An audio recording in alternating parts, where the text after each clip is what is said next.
കേരള കോൺഗ്രസ് ഇടതു മുന്നണിയുടെ ഭാഗമായി നിൽക്കുകയാണ്. ഞങ്ങൾ അവരുമായിട്ട് ഒരു ചർച്ചയും നടത്തിയിട്ടില്ല.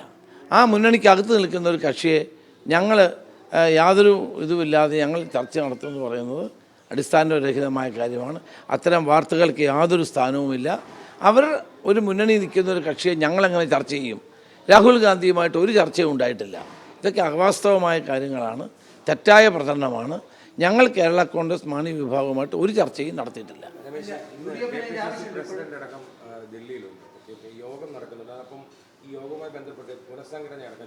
KPC പ്രസിഡന്റ് ഇപ്പോൾ വരില്ല, നിങ്ങൾ അദ്ദേഹത്തോട് ചോദിക്കാറില്ല.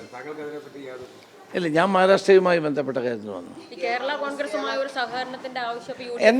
എന്നല്ല ഒരു മുന്നണിക്കകത്ത് നിൽക്കുന്ന കക്ഷി അവരാണ് തീരുമാനിക്കേണ്ടത്, വേണോ വേണ്ടയോ. അല്ലാണ്ട് ഞങ്ങൾ അവരുമായി ചർച്ച നടത്തിയെന്ന് പറഞ്ഞ് ആശയക്കുഴപ്പം ഉണ്ടാക്കുന്നത് ശരിയല്ല.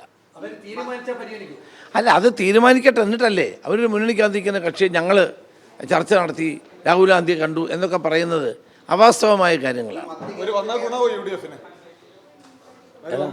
അല്ല, അത് വേറൊരു കാര്യം. ഞാൻ പറഞ്ഞത് ഇപ്പോഴും അവാസ്തവമായ പ്രസ്താവന ശരിയല്ല എന്ന് ഞാൻ പറഞ്ഞു.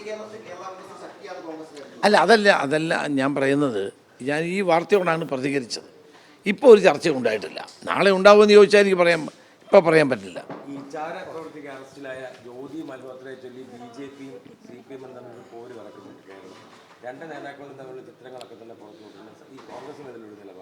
അല്ല, ഇത്തരം ആളുകൾ വിളിക്കുമ്പോൾ അവരുടെ പശ്ചാത്തലം എന്താണ് എന്ന് പരിശോധിക്കാൻ ഗവൺമെൻറ്റിന് ബാധ്യതയില്ലേ?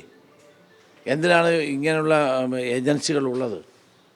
നമുക്ക് പല ഏജൻസികൾ നിലവിലുണ്ടല്ലോ. ഇത്തരം ആളുകളെ നമ്മളുടെ ചടങ്ങിലേക്ക് വിളിക്കുമ്പോൾ അവരുടെ പശ്ചാത്തലം എന്താണ് എന്ന് അറിയാനുള്ള ഉത്തരവാദിത്വം പോലീസിനും സംസ്ഥാന ഗവൺമെൻറ്റിനും ഉണ്ട്.